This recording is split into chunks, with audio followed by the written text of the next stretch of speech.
할렐루야. 아멘. 저희는 마가복음 말씀 저와 함께 몇 주 살펴보고 있습니다. 마가복음 말씀은 그 초반에 예수 그리스도와 그 하나님 나라의 권위가 확장되어가는 놀라운 역사를 그려주고 있는데, 이것은 기독교 역사뿐만 아니라 세계사에서 증명되고 있는 것입니다. 세상의 철학이나 역사는 반복된다 이렇게 얘기합니다. 특히 불교 같은 경우 윤회, 반복적인 역사 얘기하는데, 기독교는 직선적인 역사관을 갖고 있습니다. 이것은 누구도 거부할 수 없는 진리이죠. 하나님의 역사는 전진하지만, 그런데 놀라운 것은 성경에 뒤로 물러나는 것 같은 표현이 등장한다는 겁니다. 한두 번이 아니라 자주 등장합니다. 좀 의아하죠? 창세기 첫 부분부터 등장합니다. 2장 2절 말씀에 안식이라는 단어 여러분 기억하실 겁니다. 하나님께서 창조 후에 안식하셨습니다. 그 안식이라는 단어를 어떻게 신학적으로 풍부하게 설명할 수 있지만, 그러나 문자적인 의미, 성경적인 의미도 마찬가지지만 보면 쉬다입니다. 그냥 일을 쉬다. 그런데 그것이 그냥 쉬는 말을 의미하는 건 아니라는 것을 조금 성경 공부해 보신 분들은 다 알 수 있습니다. 성경에는 나아감 그리고 물러남, 이것을 하나님께서 동일하게 중요하게 여기신다 말씀하십니다. 창세기에서 안식이라는 단어를 쓸 때도 그냥 아무것도 하지 않는 것을 의미하는 것이 아닙니다. 그래서 오늘 본문 말씀을 통해서 본문에도 예수님께서 나아가다가 뒤로 물러나시는 경우가 등장합니다.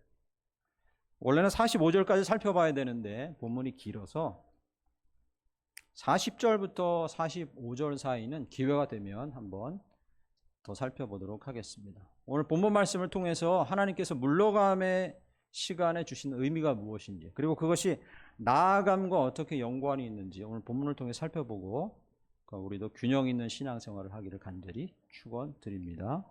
32절 말씀 보실까요? 32절 보시면 저물어 해질 때 모든 병자와 귀신 들린 자를 예수께 데려오니 이렇게 쓰고 있습니다. 저물어 해질 때, 그러니까 어떤 날에 해가 져서 저녁이 되어서 저물었다는 의미를 갖고 있습니다. 이 날이 언제부터 시작되냐면 21절부터 시작됩니다. 21절 보시면 그들이 가버나움에 들어가니라 예수께서 곧 안식일의 회당에 들어가 가르치시매. 그러니까 1장 21절부터 시작된 하루가 32절로서 마무리되는 겁니다. 이게 하루예요. 하루. 근데 언제의 하루냐면 안식일의 하루입니다. 21절에 안식일이라고 써 있죠. 안식일의 하루입니다. 개신교에서는 주일, 거룩한 주일을 지금의 일요일로 정해서 섬기는데, 유대인들에게는 안식일이 토요일이었다는 거 아시죠? 정확히 말씀드리면 금요일 날 해지는 시점부터 토요일 해지는 시점까지 하루가 안식일이에요. 엄밀하게 말하면 금요일 밤부터 안식일이죠. 오늘 본문 말씀에 32절에 저물어 해질 때는 토요일 저녁을 얘기하는 거예요. 안식일의 그날이 끝난, 해가 졌으니까 끝났죠. 그때를 얘기합니다. 왜 이 얘기를 썼을까요? 해가 졌어요, 날이 끝났네요, 그 얘기를 하고 있는 게 아닙니다. 유대인들에게 안식일은 뭘 할 수 없죠? 멀리 갈 수 없어요. 음식을 만들 수 없어요. 이래서는 안 돼요. 절대 어길 수 없는 거죠. 근데 그 하루 동안에 마가복음 1장 21절부터 32절까지 무슨 일이 일어나고 있었습니까? 많은 일이 일어나고 있었어요. 예수님이 귀신 내쫓으시고 병자들 고쳤어요. 그죠? 그리고 그 소문이 갈릴리 지역에 쫙 퍼졌다고 본문은 얘기합니다. 오늘 앞부분에. 듣고 있는 사람들이 어떤 마음을 가졌겠습니까?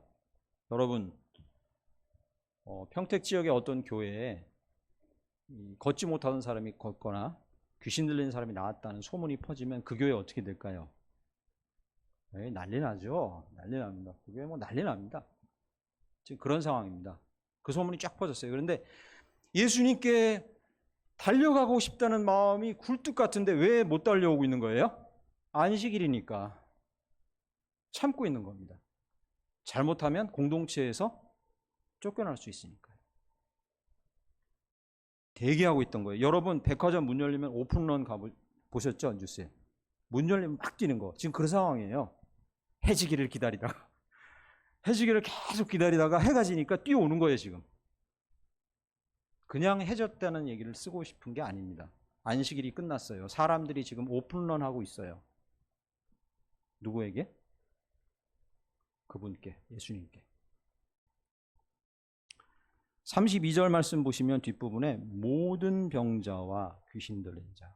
33절 가보실까요? 온 동네가 34절요. 각종 병이든 많은 사람을 모든 병자 온 동네 각종 병든 많은 사람 34절에 각종 귀신 들린 사람 어마어마한 종류의 병자와 귀신 들린 자가 그 무리가 예수님께 해진 시점부터 땅하고 달려오고 있었다는 얘기입니다. 여러분 이런 장면 상상해 보셨습니까? 당시에 의사라는 의료 혜택을 받을 수 있었겠어요? 귀신 들린 아들 마음 가운데 품고 그 자식 키우는 부모 심정 아시겠죠? 미친 듯이 달려오는 겁니다. 예수님께. 어마어마한 무리가 달려오고 있는 거예요. 본문은 그걸 강조하고 있는 겁니다. 해질 때라는 단어로. 지금 뭐 해야 될 때죠? 예수님 유명해지셔야 될 때입니다. 지금. 그 많은 사람들을 고치고 앞으로 나아가야 될 시점인 거죠. 우리 사람의 인식으로 하면요. 예수님의 사역이 쭉쭉 나아가야 될 그 시점인 겁니다. 놓치면 안 되는 때인 거죠. 중요한 시점이죠. 그런데 34절 말씀으로 보시면 뒷부분에 귀신을 내쫓으시되 귀신이 자기를 알므로 그 말하는 것을 허락하지 아니하시니라 이렇게 쓰고 있습니다. 뭐 그렇게 하셨겠죠. 뭐 예수님이.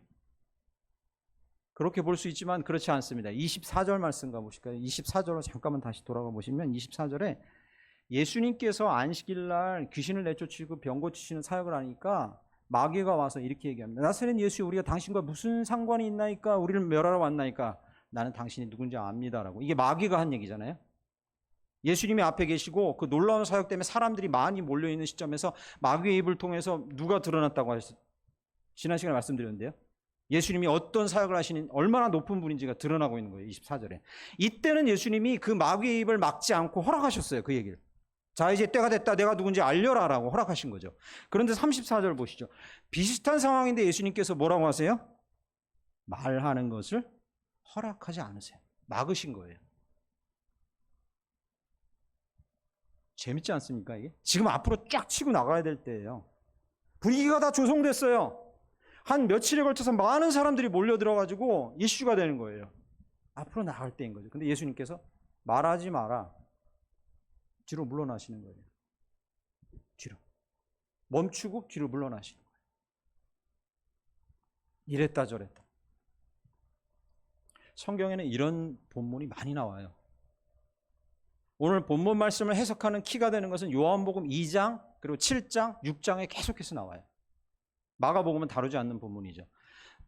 요한복음 2장 말씀에요. 여러분 잘 아시는 말씀. 물로 포도주를 만드신 사건 아시죠? 가나 혼인잔치에서. 그때 예수님의 어머니가 예수께 포도주 떨어졌답니다. 어떻게 좀 해보시죠. 예수님 뭐라 하십니까? 여자애 나와 무슨 상관이 있습니까? 내 때가 되지 않았습니다라고 말씀하십니다. 예수님 물로 포도주 만드셨어요?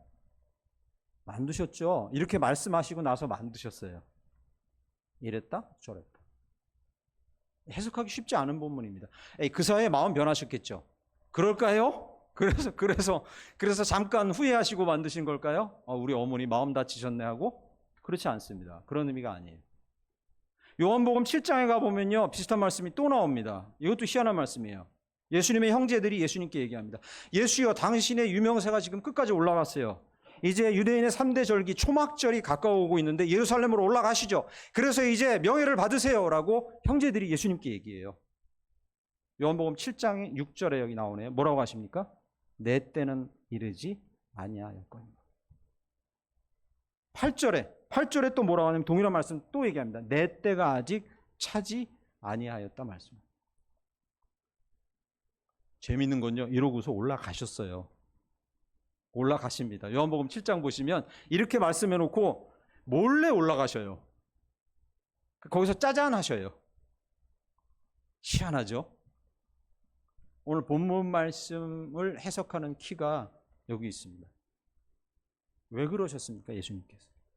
왜 예수님 어미가 말할 때는 잠잠히 계세요. 내 때가 이르지 않았어요. 곧 변화시켜 주셨잖아요. 형제들에게 난 아직 때가 안 됐다. 올라가시잖아요. 왜 그러셨을까요? 예수님이 이렇게 말씀하고 있는 거예요. 나의 나라, 내 권위, 하나님의 나라의 확장, 하나님의 일, 나의 일은 너희의 시간표대로 가는 게 아니다라고 말씀하십니다. 너희는 지금 앞서 나갈 때라고 얘기하지만 그렇지 않다. 콕 집어서 강조하는 거예요. 나대지 마. 내 주도권에 따라 가는 거야 라고 얘기해요. 그렇게 말씀하고 정확히 그 의미입니다. 그걸 알려주고 나서 원하는 건 들어주셨어요. 물론 포도주 바꾸셨어요. 그러나 바꾸냐 안 바꾸냐가 중요한 게 아니라 그 사람들의 인식 속에 뭘 심어주는 거예요? 주도권은 나한테 있어 라고 말하는 겁니다. 지금 너희에게 있는 게 아니야. 그 얘기를 하고 계신 거예요. 오늘 본 말씀 34절에도요. 귀신에게 말을 허락지 않으신 거예요. 그때는 내가 허락했어. 그러나 지금은 주도권이 나한테 있어. 지금은 허락하지 않을 때야. 입 닫어라고 얘기하신 거예요. 저와 여러분, 내가 나아갈 때인지 물러날 때인지, 내가 보기에는 내 사업이 잘 되는데, 내가 보기엔 우리 교회 이대로 가면 수천 명 될 것 같은데, 내가 지금 하고 있는 직장 이대로 하면, 내 인생이 이대로 하면, 주님은 그렇게 말씀 안 하십니다. 주도권이 나에게 있다고 말씀하십니다. 그리고 그걸 가르쳐 주려고 하세요, 우리에게. 본문은 그걸 계속 얘기합니다. 구약 성경에도 이런 본문이 나와요. 여러분, 민수기 22장 말씀에 발람 얘기, 발락이 와서 우리 민족 망하게 생겼어요. 이스라엘인들이 막 구름대같이 몰려와요. 저들을 저주해 주세요라고 발람이란 예언자를 모셔올려 하잖아요. 발람이 갈까 말까 망설이는데 하나님께 묻잖아요. 그죠? 민수기 22장을 돌아가셔서 찬찬히 살펴보십시오. 아주 복잡한 본문입니다. 하나님이 가라 했다 말라 했다. 가라 했다 말라 했다. 발람하고 장난치는 것 같아요. 이거 해석하기 쉬운 본문 아닙니다. 민수기 22장. 거기도 정확히 같은 의미를 가르쳐 주시는 거예요. 하나님은 발람이 가고 싶다는 마음이 굴뚝 같다는 걸 알고 계셨어요. 나중에 발람 그렇게 되잖아요. 그죠? 처참해지잖아요. 그 욕심 때문에. 알고 계셨어요. 왜 그렇게 밀고 당기기를 하셨습니까? 한 가지 가르쳐 주시려는 거예요. 발람아, 주도권은 나한테 있어. 가더라도 그건 알고 가. 그렇게 얘기하신 거예요. 네 마음대로 가더라도 좋아. 이건 알고 가. 주도권은 나한테 있는 거야. 그거 얘기하시는 거죠.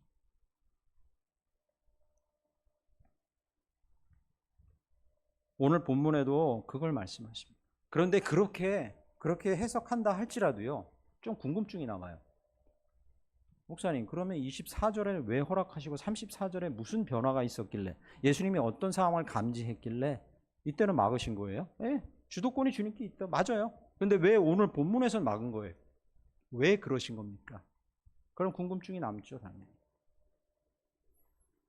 24절에 보시면요, 마귀의 입을 통해서 예수님의 놀라우심에 대해서 증거가 돼요. 그리고요, 27절, 마태복음 1장 27절에 보면 막 사람들이 설레발을 쳐요.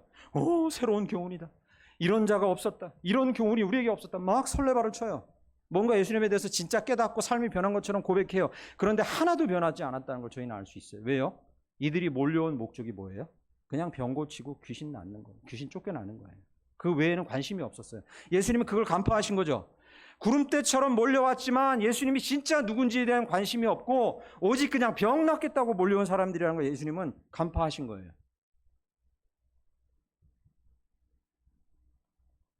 기억하십시오.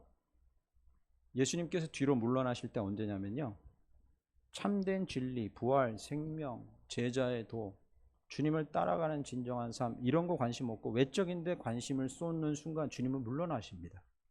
그대로 전진하게 놔두지 않으세요. 그 모양 그대로 그냥 일이 잘 되게 놔두지 않으세요. 주님 물러나십니다. 그래서 물러나신 거예요. 입 닫어. 난 여기서 사역 안 할 거야. 잠깐 물러나신 거예요.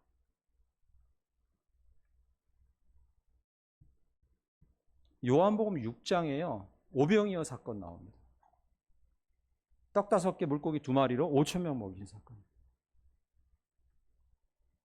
이게 설명하면 긴데 이 사건이 갖는 의미가 예수님의 생애에서 엄청납니다. 이 사건으로 어떤 포인트가 바뀌는데 어쨌든 이 사건을 경험하고 사람들이 구름대처럼 몰려옵니다. 그러니까 그 군중들을 보고 예수님께서 요한복음 6장 26절에 이렇게 얘기합니다. 너희들 내가 진짜 누군지 알고 온 게 아니야. 떡 먹고 배불러서 왔지라고 얘기합니다. 떡 먹고 배불러 왔잖아. 거기에만 관심 있잖아. 그렇게 말씀하십니다. 그리고서 이렇게 말하니까 이렇게 말하고 예수님이 뒤로 물러서시니까요. 6장 66절에요. 많은 사람이 예수의 곁에서 떠나가고 다시는 예수님을 좇지 않더라. 옥석을 가려내신 거죠. 예수님은 우리가 본질을 보지 못하고 외면에 집중할 때, 거기에 혹시라도 우리의 관심이 쏠릴 때 절대로 자기의 주도권을 포기하시는 법이 없는 분인 줄 믿습니다. 절대로 예수님은 그렇게 하지 않으세요. 기억하십시오. 혹시 삶이 멈추었거나 뒤로 물러나고 있는 상황이다라고 본인 지금 시간을 그렇게 파악하고 계십니까? 열심히 하는데 막 제자리 걸음인 것 같아. 그러고 계십니까? 지금 막 앞으로 치고 나가야 되는 상황인데 이런저런 이유 때문에 자꾸 건강이 안 좋든 상황이 안 좋든 자꾸 뒤로 물러나는 삶인 것 같아요. 지금 상황이. 계시겠죠? 삶이 계획대로 되지 않고 왜 이 모양이냐라고 생각하시는 분 계시겠죠? 오늘 말씀을 들으시면서 꼭 기억하십시오. 이게 자기가 큰 잘못을, 그럴 수도 있어요. 그러나 큰 잘못을 짓고 심판받고 있는 거다, 이렇게만 생각하지 마세요. 누구 탓이다, 이렇게만 생각하지 마세요. 재수가 없다, 이렇게 생각하지 마세요. 주님이 멈추게 하신 시간이에요. 물러나게 하신 시간인 거죠. 왜? 왜가 중요합니다. 왜? 부활과 생명과 영생과 그리고 제자의 도에 관심 없고 외적인 것에 여러분과 저의 눈이 쏠렸기 때문에 멈추게 하신 시간이에요. 주님은 오늘 본문을 통해서 그걸 말씀하고 계십니다. 제가 2002년도까지 수원에 살다가 2002년도에 이제 서울로 와요. 저는 원래 서울에서 30년 살다가 결혼하고 30살 딱 될 때 수원으로 이제 분가에 나왔어요. 근데 거기서 한 몇 년을 지내다가 학위 과정을 하나 마치고 그리고 공부를 어느 정도 다 했다 마치고 이제 서울로 사역지가 돼서 전임 사역을 처음 시작하면서 서울로 올라왔어요. 우리 장 집사님 우리들 병원에서 척추 수술하셨는데 되게 유명한 병원이에요. 청담동이. 제가 섬겼던 교회가 그 바로 옆에 있어요. 청담동이. 첫 사역지가 청담동이었죠. 전임 사역지. 재정 풍부하고 청년들을 맡아서 가게 됐는데 전임 사역자로 청년들이 부흥의 조짐이 막 일어나고 있었던 때예요. 얼마나 신났겠습니까? 이대로 가면 뭐 이렇게 꽉 차겠구나, 강남을 들썩거리게 하겠구나 싶었어요. 그러니까 제 마음 가운데 이제 나아가야 될 때가 된 거라고 판단했죠. 몇 년은 공부하고 힘들게 살았으니까. 그러던 마음에 욕심이 생기면서 어떤 결정을 내리게 되냐면, 집은 고덕동이고 교회는 청담동이었어요. 서울에 고덕동이 있습니다. 평택에도 고덕지구 있죠. 서울에는 강동구 고덕동이 있어요. 천호동 옆에. 거기 집이었어요. 그러니까 올림픽대로를 타고 출퇴근을 이렇게 한 거죠, 매일. 청년사역이 밤늦게까지 이어지고 막 청년들을 계속 만나니까 집에 안 들어가기 시작한 거예요. 일주일에 한 하루 정도 들어갈까요? 교회에서 자고 철야하고 청년들하고 막 밤새 교제하고 훈련하고. 얼마나 재밌었겠습니까? 이제 막 30대 중반 후반 사역자가 청년들하고 이제 이대로 된다, 쭉쭉 나갈 때다. 근데 출근하던 어느 날 올림픽대로에서 교통사고가 났는데 대형 사고였어요. 그래서 한 2개월 정도 정형외과에 입원하면서 왼쪽 손에 있는 뼈가 하나가 다 으스러져서 이걸 맞추느라고 오랜 시간을 걸렸어요. 병원에 입원해 있었거든요. 저는 이제 그 병원에서 상당히 낙담했죠. 이제 잘 될 때였는데, 한참 힘써야 될 텐데 왜 나에게 이런 상황이 닥치는가. 그래서 그 정형외과 병원에서 밤에 주님과 함께 독도에서 기도하는데 주님이 저한테 계속 말씀하시는 거예요. 너는 주도권을 나한테 내줘야 돼. 네 마음대로 했던 삶에서 돌이켜야 돼라고 계속 말씀하시죠. 근데 그때 제가 교통사고가 딱 나고서 이렇게 팔이 이렇게 부어가지고 여기가 으스러져가지고 나와서 전화를 아내한테 했는데 아내가 전화를 받아요. 출근 시간인데 전화를 하니까 좀 이상하죠. 왜냐 그래서 교통사고가 크게 났다고, 손이 다쳤다고 하니까 아내가 저한테 한 말이요. 결혼 반지 끼는 손이냐 혹시, 그렇게 물어보는 거예요. 아내랑 저랑 지금도 그 얘기를 해요. 첫 마디가 손 다쳤다니까 결혼 반지 끼는 손이야 혹시 그래요? 그렇다. 제 결혼 반지 끼는 손가락만 으스러졌어요. 다른 데는 멀쩡합니다. 충격이 이리로 다 갔어요. 여기 아직 흉터가 있습니다. 아내는 알았던 거죠. 저 인간 곧 일난다. 집 내팽개치고 집도 안 들어오고 둘째 아이 막 태어났을 텐데 집도 돌보지 않고 자기 성공하겠다고 사역자로 자기 주도하고 자기 방식대로 저렇게 살다가 곧 일이 나겠구나. 가정을 등한히 했는데 교통사고 나고 손이 다쳤다니까 여긴 줄 알았대요. 당연히 대번에 주님이 주도권을 이렇게 확 가져가시는 걸 느껴지는 거예요. 이게 야 이 자식아 네 인생 네가 주인인 줄 알지? 일로 갖고 와 이 자식아 하면서 확 주도권을 갖고 가는 게 느껴지는 거예요. 그 병실에서. 여러분 주님께서 저희들이 본질에서 벗어나 있는데 그대로 두신다? 절대 그런 일 없습니다. 그분은 자기의 주도권을 빼앗기는 분이 아니신 줄 믿습니다. 할렐루야, 할렐루야. 명심하십시오.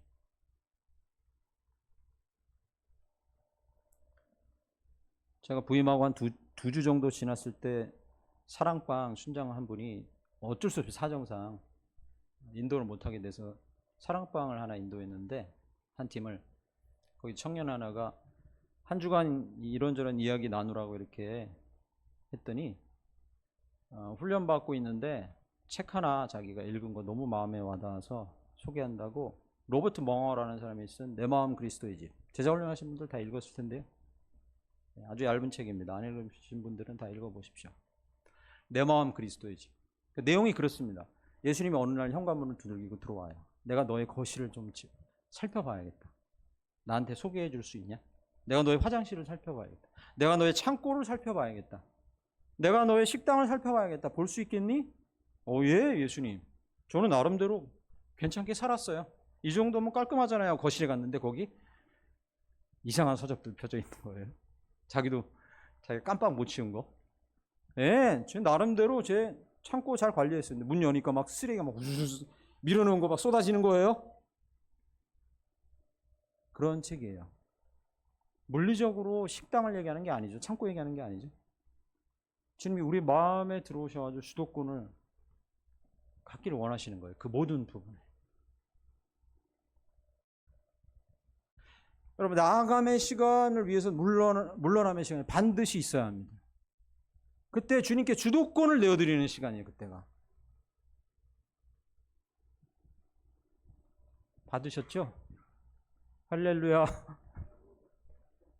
여러분 분주하게 막 가다가 차분하게 주도권을 내어드리는 시간이에요. 제자훈련 사역을 10년 이상 하시고 계속 앞으로도 그게 본인 목회 철학이신 교회에 다니시는 게 복입니다. 여러분 주도권을 주님께 내어드리는 시간은 여러분 분주한 가운데 할 수 없어요.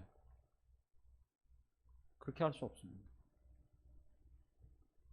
35절 말씀 가보시겠습니다. 또 하나 이야기가 나옵니다. 새벽 아직도 밝기 전에 예수께서 일어나 나가 한적한 곳으로 가서 거기서 기도하시더니 이렇게 쓰고 있습니다. 여기 새벽 아직도 밝기 전에 거의 예수님께서 초인적인 능력을 발휘하신 거죠. 그 전날 언제였어요? 저녁 해지고 나서 사람들 몰려왔잖아요. 그 사역을 다 감당하시고 나서 잠깐 눈 붙이시고 여기 뭐요? 새벽 아직도 밝기 전에. 36절에 시몬과 및 그와 함께 있는 자들이 예수의 뒤를 따라갔다 이렇게 얘기합니다. 그래서 예수님을 발견했어요. 그래서 만났다고 하죠. 37절에. 그런데 35절과 36절 사이는 시간차가 제법 커요. 35절은 새벽 밝기 전에 깜깜할 때예요. 그런데 36절에 시몬과 그 몇몇 사람들이 예수님을 쫓아가 만났다는 이 시간은 해가 다 밝고 중천 정도에 떠올랐을 때예요. 왜냐하면 37절에 보면 제자들이 예수님을 만나서 이렇게 얘기합니다. 모든 사람이 주를 찾아요. 그죠? 이미 많은 사람들이 몰려와가지고 웅성거리고 있어요. 예수님 어디 갔냐고. 날 다 센 다음이에요. 그러니까 예수님은 새벽에 갔고 어두울 때. 제자들이 쫓아간 건 아주 다 나중이에요. 몇 시간 흐른 후. 근데 오늘 본문 말씀에 헤맸다는 얘기가 없어요. 단번에 찾죠? 단번에. 그런 얘기 없어요. 저희가 알다시피 예수님은 정해진 시각에 정해진 장소에 계시다는 걸 제자들이 알았던 거죠. 아무런 고민 없이 그냥 가서 찾은 거예요. 거기 가서 물러나 계신 예수님을 발견한 거죠. 여러분, 해 떴는데 지금 그 사람들 고치고 쭉쭉 더 나아가면 예수님 엄청나게 그런 생각 왜 안 했겠습니까? 물러나 계신 거죠. 제자들이 뭐라고 하나 보시죠. 37절. 만나서 이르되 모든 사람이 주를 찾나이다. 이렇게. 예수님, 이 사람들 너무 불쌍하잖아요. 와서 빨리 고쳐주셔야죠. 그 마음입니까? 그렇지 않죠. 예수님, 더 유명하실 때가 됐어요. 우리 어깨에 지금 으슥한 거 보세요. 여기 힘들어 가잖아요. 제자들, 그죠? 헌금통에 헌금 많아질 거예요. 엄청난 부자 돼요. 우리 이제 왕 될 수 있어요. 예수님. 그 말씀입니다. 나온 사람들이 불쌍해서가 아니에요. 그러고도 남을 사람들이에요. 예수님 십자가에 돌아가시기 전까지, 잡혀 돌아가시기 전까지도 이 사람들 뭐 하고 있었습니까? 누가 높냐고 싸우고 있었고요. 헌금통에 헌금 횡령하던 사람들이에요. 충분히 예수님 쭉 더 나아가죠. 수만 명 운집하고 우리 돈 엄청나게 벌고 권력도 누릴 거예요 라고 하는 말씀이에요. 37절이. 37절. 예수님 뭐 하시는 겁니까 여기? 이렇게. 38절 예수님의 반응을 보시죠. 예수님이 대답에 주목하십시오. 우리가 다른 가까운 마을로 가자. 거기서도 전도하리니 내가 이를 위하여 왔노라. 이렇게. 제자들의 생각이랑 일치하네요. 야, 우리 부지런히 더 일해야 돼. 다른 마을들도 부지런히 가야 돼. 얼핏 그렇게 들려요, 이게 본문이, 그죠? 서울 꼭대기 북한산 정도에서 평택역까지가 약 100km입니다. 종단하면. 거기서 이 서울 꼭대기에서 강화도까지가 옆쪽으로 한 50에서 60km 됩니다. 머릿속에 그림 그려주시죠, 그죠? 지도. 네. 강화도 밑으로 쭉 내려오면 인천항이 있습니다. 인천항에서 쭉 그냥 서해안 쪽으로 내려오면 포승읍이 나와요. 포승. 여기 평택 포승. 그러면 그걸 네모로 이렇게 그립니다. 이렇게. 그 구역이 갈릴리 정도 땅의 크기예요. 이스라엘은 세 개로 나누어지는데 위에가 갈릴리, 중간이 사마리아, 밑에가 유대예요. 예수님이 지금 계시면서 사역하는 본문의 장소는 갈릴리예요. 그 지역은 좌우로 50km, 종단으로 100km. 여기서 서울까지, 좌우로는 강화도에서 여기 정도까지. 그 네모 구역이에요. 그 안에 크고 작은 성읍이 250여 개 있었습니다, 당시. 그리고 회당이 어마어마하게 많았어요. 유대, 사마리아, 갈릴리 중에 갈릴리의 회당이 훨씬 많았어요, 압도적으로. 들를 곳이 얼마나 많습니까? 가야 할 곳이 얼마나 많아요. 예수님 여기 호응하시는구나. 그래, 내가 여기만 있을 수가 없다. 빨리 가자. 빨리 가서 다른 곳에서 전하자. 그래야 서운한 사람 없지. 더 열심히 일하자. 빨리 가자. 그래야 형평성에 맞지. 나 예수가 여기만 은혜를 줄 수 없다. 복음전도 효과적인 마을로 또 가자. 그렇게 들리죠. 38절이, 그죠? 얼핏 들으면. 그렇지 않습니다. 예수님 그렇게 말씀하고 계신 게 아니에요. 38절 말씀은 35절로부터 내려온 내용의 연장선에서 해석해야 합니다. 이렇게 말씀하고 계신 겁니다. 얘들아, 내가 부지런히 나아감을 위해 열심을 냈으면 여기 새벽부터 기도 자리에 안 오고 너희랑 같이 병 고치고 귀신 내쫓는데 더 열심히고 여러 마을 다닐 거야. 당연하지 않냐? 그런데 내가 물러서서 여기서 지금 뭐 하고 있냐면 하나님, 성부 하나님 나의 아버지와 성령 하나님, 복음을 유효하게 하시는 그 성령 하나님과 회의 중이었어. 너희들이 와서 잠깐 방해하긴 했지만 회의가 마치고 내가 전략을 다 세웠어. 내 전략대로 아버지 하나님께서 말씀하신 그곳으로 가자. 이렇게 얘기하는 거예요. 뉘앙스가 다르죠? 뉘앙스가 다르죠? 가만 좀 있어. 부지런히 그렇게 아무데나 나대지 마. 빨리 하려고 하지 마. 나 아버지랑 지금 천상의 전략 회의 중이었어. 그 얘기하시오. 멋지지 않습니까? 여러분, 예수님은 그렇게 분주하고 피곤한 가운데 어떻게 이렇게 열심히 기도하지? 우리도 이렇게 해야겠네? 얼마나 재미없습니까? 신앙생활이 팍팍하겠어요. 오늘 본문 말씀을 읽고 이렇게 마음 가운데 새겨 넣으셔야 우리 신앙생활이 너무 기쁜 거예요. 예수님은 그렇게 분주하고 나아가서 유명해질 수 있지만 스스로 물러나서 하나님과 성령님과 천상회의 중이었구나. 베이스 캠프 가서 전략 회의를 짜시고 아버지의 마음을 알고 계셨구나. 여러분, 이렇게 성경을 보면, 이렇게 우리에게 적용하면 얼마나 우리의 기도 시간이 복되고 벅찬 시간입니까? 그렇게 보셔야죠. 언약 신학을 따라갑니다, 우리 장로교는. 켈빈을 추종하는 장로교인들은 언약 신학을 되게 중요합니다. 약속. 이 약속은 인간과 하나님 사이의 약속도 포함되지만, 이 언약 신학을 제대로 연구한 사람 중에 천상회의에 대한 상상을 하는 분들이 많아요. 그래서 그립니다. 인간을 구원하시기 위해 하나님께서 마음에 품으신 그 놀라우신 언약을 성취하기 위해서 아들 예수와 성령 하나님과 함께 앉아서 천상회의를 합니다. 아들 예수여, 당신이 낮아져야겠습니다. 아들 예수여, 당신이 죽어줘야겠습니다. 십자가에서 찢겨야겠습니다. 그러면 내가 당신에게 약속합니다. 당신을 높이고 모든 만물이 당신의 무릎 위에, 무릎 아래 꿇고 당신을 경배하고 당신은 최종 심판자가 될 것을 내가 약속합니다. 라고 천상회의 때 그렇게 말씀하시고, 예수님께서 좋습니다, 아버지. 제가 낮아지겠습니다. 제게 한 약속을 이루어 주십시오. 저를 높여 주십시오. 약속하신 거예요. 그리고 아버지 하나님께서 성령님께 그렇게 말씀하신 거예요.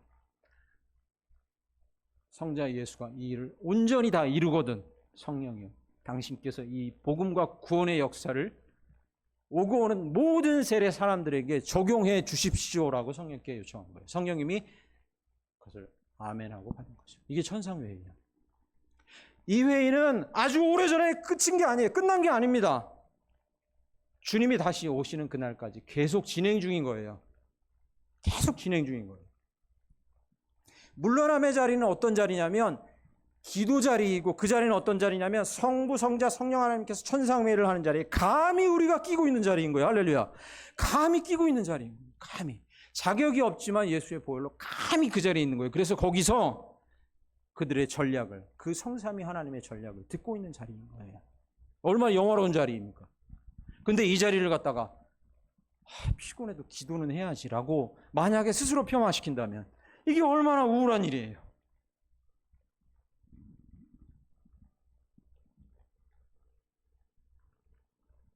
주님이 물러나신 자리는 정확히 그런 자리라는 거죠. 할렐루야. 놀라운 자리인 거죠. 얘들아, 설치지 마. 내가 지금 전략회의 막 마치고 나오잖아. 계획이 섰어. 아버지가 나한테 말씀하시는 걸 듣고 계획이 섰어. 그 말씀 하시는 거죠. 야, 그럼 도대체 이런 전략회의에 끼려면 내가 어떻게 해야 돼? 예전에 성경 필사하던 자들은 하나님이라는 단어만 등장하면 목욕을 매번 합니다. 그러니까 필사자들은 아마 살가죽이 목욕하다 다 벗겨졌을 거예요. 그죠? 단어만 나오면 목욕해야 돼요. 단어만 나오면 계속 목욕해야 돼요. 단어만 나오면 목욕해야 돼요. 그럼 여러분 생각하실 거예요. 이 천상회의 자리에 끼는 자리가 기도 자리라는데 나 기도하려면 진짜 어떻게 도대체 정성을 들여서 준비해야 돼?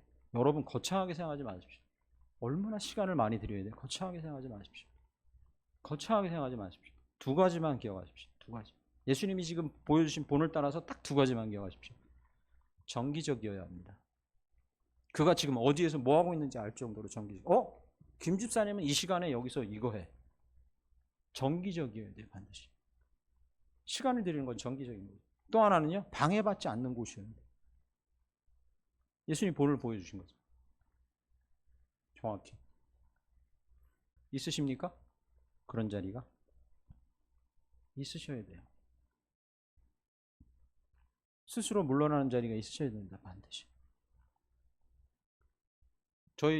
제 아주 친한 친구, 어릴 때부터 친구 중에 키르기즈스탄에 대학 졸업을 포기하고 선교단체 활동을 그냥 계속 고등학교 때부터 시작해서 젊은 나이에 키르기즈스탄에 가서 한 20년 선교하고 온 친구가 있는데, 이 친구가 선교 활동하다가 이제 어린아이들 데리고 가끔 한국에 방문한 적이 있어요. 벌써 수십 년 전 얘기죠.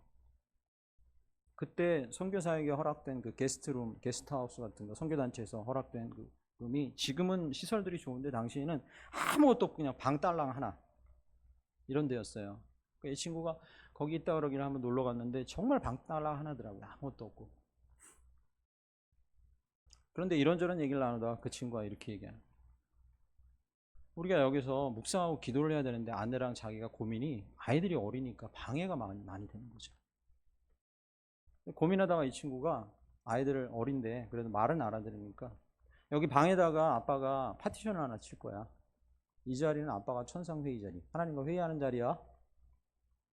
다른 데는 아빠를 방해해도 되는데 이 시간 방해하면 안 돼. 그래가지고 거기다 방에다 그냥 커튼, 파티션 같은 걸 치고 그 안에 들어가요. 그럼 아이들은 아빠가 하나님 만나고 있는 거예요. 이렇게 인식을 하는 거죠. 엄마가 들어가면 번갈아서 엄마가 하나님 만나고 있는 거죠.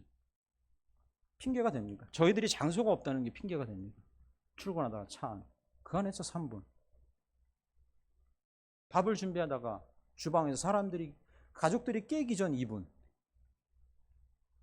가능하죠? 우리가 모든 마음을 집중하고 내가 그 목적을 위해 하나님께서 물러나라고 하는 시간 안에 있구나라고 분명히 목적을 명확히 한다면 그 자리가 천상의 자리가 될 줄 믿습니다. 전략을 짜는 자리가 될 줄 믿습니다. 반드시 전략을 가지고 나가셔야 돼요. 예수님 지금 그걸 말씀하고 계신 거죠. 말씀을 맺겠습니다. 기독교 영성에서 나아감과 물러남은 정확히 균형을 이루어야 됩니다. 나아감에 취해서 물러남을 소홀히 하지 마십시오. 물러남이 있어야 나아감이 있습니다. 이건 정확히 균형을 맞춥니다.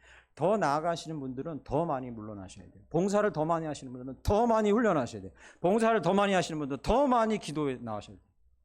이를 악물고 길을 쓰고 그렇게 하셔야 돼요. 그렇게. 물러남의 시간의 가치를 잃어버린다면 나아감이 제대로 될 리가 없습니다. 하나님은 그걸 허락지 않으십니다. 절대로. 저희 둘째 아이한테 내가 물러남에 치중되어 있는지 나아감에 기울어져 있는지 아빠 어떻게 이런 얘기 딸들이랑 이렇게 나눠요. 나누면 둘째가 물어봤어요. 최근 일입니다. 어떻게 해야 돼? 이거 어떻게 알아? 공 하나를 머릿속에 그려보십시오. 축구공이든 농구공이든 공이 동그랄 수 있는 이유는요. 농구를 하든 축구를 할 수 있도록 동그랄 수 있는 이유는 밖에서 안으로 미는 압력과 안에서 밖으로 미는 압력이 똑같아요. 말하자면 물러남의 시간은 공 안에서 밖으로 미는 힘이에요. 여러분이 봉사하고 밖으로 많이 나아가는 시간은요. 교회에서 하든 밖에서 그리스도인으로 살든 이 모든 건 밖에서 안으로 미는 힘이에요. 이게 똑같아야 공이 찌그러지지 않아요. 물러남을 갖지 않는 사람들의 특징은 밖에서 미는 힘이 세니까 어떻게 됩니까? 찌그러져요. 경험해 보셨습니까? 다 해보셨을 거예요. 그죠? 열심히 섬기는데 찌그러져요. 자꾸. 물러남만 있고 나아감이 없는 사람들, 나아감이 없고 물러남만 있는 사람들은 반대로 어떻게 됩니까? 공은 어떻게 될까요? 터져요. 터집니다. 막 다른 사람한테 나와요. 둘 다 모양새가 어떻습니까? 흉해요. 덕이 안 됩니다. 덕이 될 수가 없어요. 주님께서 나아감과 물러남을 우리에게 명하십니다. 마지막 하나 말씀드리고 마칩니다. 스스로 물러남의 시간을 확보하지 않으면 하나님 어떻게 하실까요? 물러나게 하십니다. 이 말씀의 의미를 아시죠? 스스로 물러나는 시간을 확보하지 않으면 주님께서 물러나게 하십니다. 어떤 종류의 물러남인지는 각자가 생각해 보십시오. 반드시 물러나게 하셔서 그의 주도권을 뺏어 오십니다. 그리고 천상의 자리로 우리를 초대하십니다. 그 물러나는 자리에서. 나아감과 물러남의 균형 가운데에서 하반기에도 예수께까지 자라가시고 아름다운 모습으로 교회와 주변과 세상 가운데 덕을 끼치는 저와 여러분 되시기를 간절히 축원합니다. 기도하겠습니다. 하나님,